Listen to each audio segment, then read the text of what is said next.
my precious friend, मेरे बहुमूल्य दोस्तों, I have come to call on you to vote at this time when the whole responsibility of India is in our hands. मैं आपको प्रोत्साहित करना चाहता हूं कि आप इस समय वोट दीजिए, क्योंकि भारत देश की जिम्मेदारी अब हमारे हाथों में है। I call on you to exercise your democratic privilege, right, by voting and casting your vote to determine the future of India. मैं आपसे विनती करता हूं कि आप अपने लोकतंत्र के सौभाग्य का उपयोग कीजिए, कि आप अपना वोट देकर हमारे भारत देश का भविष्य निश्चित कीजिए And to determine your future in India. और भारत में आपके भविष्य को भी आप निश्चित कीजिए।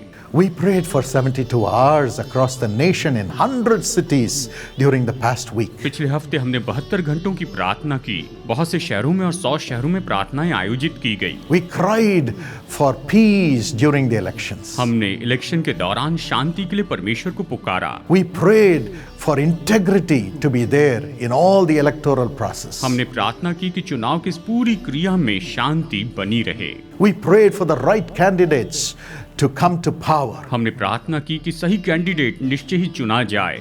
We prayed for the right leadership to care for everyone in the country. हमने प्रार्थना की कि सही लीडरशिप आए जो देश के हर एक व्यक्ति की परवाह करे। But now it's time, after the prayers, to exercise our right which is in our hands. अब ये समय है कि प्रार्थना के बाद हमारा अधिकार जो हमारे हाथ में है उसका उपयोग करें। So get up and vote. इसलिए आप उठिए, जाइए वोट कीजिए। Now secondly, अब दूसरी बात तो ये है, the future of India is now in the hands of the young people. Bharat का भविष्य तो जवानों के हाथ में है। 65% of India is below 35 years of age. Bharat की जनसंख्या में से 65% तो 35 साल से कम उम्र के हैं। India is a country of young people below 35 years of age. Bharat तो 35 साल से कम उम्र के जवानों का ऐसा देश है। The next government has to determine a future for these young people. और अगली सरकार को इन जवानों के भविष्य के लिए निर्णय लेने होंगे। So when you vote, keep this in mind. और इसलिए जब आप वोट देते हैं तो इसे अपने मन में रखिए।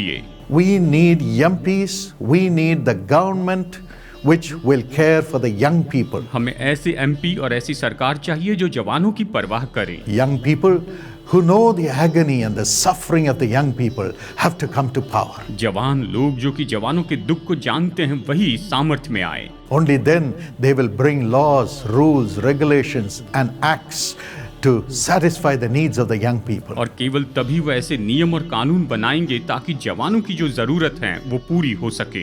Young people should have an excellent education which will give them good jobs. जवानों के पास अच्छी पढ़ाई हो जिनके कारण उन्हें अच्छी नौकरी मिल सके। Today a small percentage get good jobs which meet the high rise of prices in the country. आज केवल कुछ ही परसेंट्स को अच्छी नौकरियां मिलती हैं, जिसके कारण जो बड़े लोग हैं वो देश में बड़े होते जा रहे But हैं। what about others? लेकिन दूसरों के बारे में क्या? Every young person should have the right to study the right things so that they'll get jobs which will place them in high levels to meet the price needs, the cost of living in the country. हर एक व्यक्ति के पास सही चीज पढ़ने का अधिकार होना चाहिए जो उन्हें ऊंचे पदों पर रखेगा, जिसके कारण वो अपनी जीवन की जरूरतों को पूरी कर पाएंगे। So people who know the pulse of the young people should rule the country. जो लोग नौजवानों के दिल की धड़कन को समझते हैं वही लोग देश पर राज्य करने चाहिए। And finally, और फिर अंत में we need peace. हमें शांति चाहिए।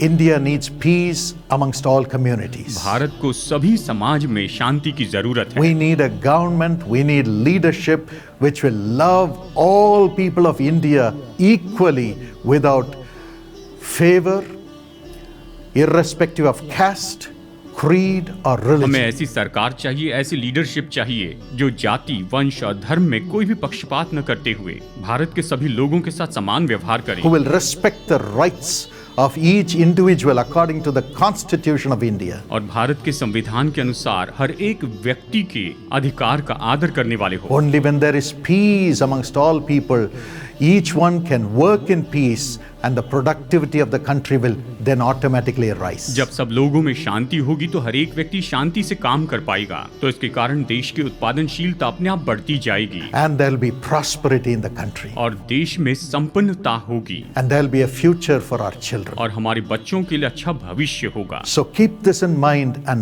vote the right candidate. और इसलिए इन सारी बातों को ध्यान में रखते हुए सही कैंडिडेट के लिए वोट करें। Wish you all the best for you to bring about a strong India and a blessed India. और आपको सारी शुभकामनाएं कि आप लेकर आए बलवान भारत, आशीषित भारत।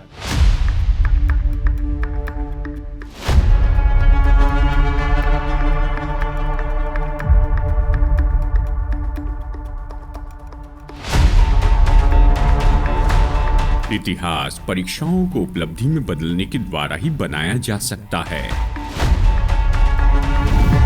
जो आंसुओं में बोते हैं वे साहस के साथ कटनी करने पाएंगे। हमारे देश के आम चुनाव के समय पिछले 20 साल से हमारे प्रभु यीशु मसीह ने हमें इस योग्य बनाया है कि जिन आंसुओं के साथ में हम बोते हैं उन प्रार्थनाओं का उत्तर पाएं। In this 14th Lok Sabha elections, இந்த 14வது மக்களவை தேர்தலிலே this will be a victory for the Almighty God. I'm going to see a India blessed by God. देश के लिए 72 घंटों की प्रार्थना जिसकी शुरुआत 2004 में हुई, ये आज एक रिकॉर्ड और इतिहास बन गया है। Shocks and surprises. Shocks and surprises. India shines through verdict 2004. I can say it is a change brought by God. This is definitely God's will. 2009, 2014, 2019 के बाद में आज 2024 में हम अपने देश के लिए लगभग 20 साल से प्रार्थना कर रहे हैं।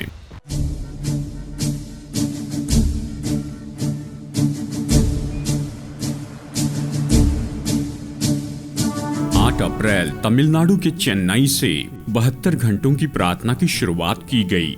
डॉक्टर पॉल दिनकरन और इनका परिवार और बहुत से चर्च के अगुवे और सामान्य लोगों के द्वारा और तब से 72 घंटों की ये प्रार्थना आयोजित की गई है। 9 अप्रैल की सुबह के समय 72 घंटों की ये प्रार्थना चेन्नई से शुरू करने के बाद doctor Paul Dhinakaran, sister Evangeline Paul, Stella Romola और डैनियल डेविडसन व्यक्तिगत रूप में यात्रा करते हुए भुवनेश्वर गए, जो कि उड़ीसा के राज्य में है।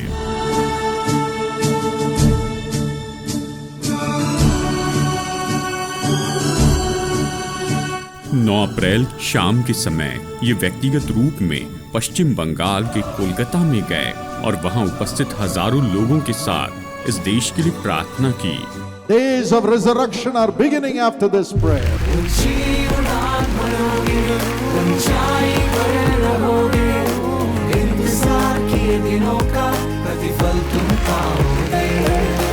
God bless India. और उसके बाद 10 अप्रैल गुजरात के अहमदाबाद शहर में बड़ी भीड़ के साथ में जुड़ते हुए भारत देश के लिए वेदी पर अपनी प्रार्थना भेजते हुए। You have not come to just cry for yourself, but you have come to cry for all those souls in this nation, to bring healing and prosperity to this nation. God will heal you and your family today. और इसी के साथ ही भाई Samuel Dinakaran Telangana के हैदराबाद में गए और शाम के समय विजयवाड़ा में गए और उपस्थित सभी लोगों के साथ पूरे देश के लिए प्रार्थना की। I am responsible for this nation. Who else do you look to shine the light of righteousness? It is us, your people, who are called by your name, Lord.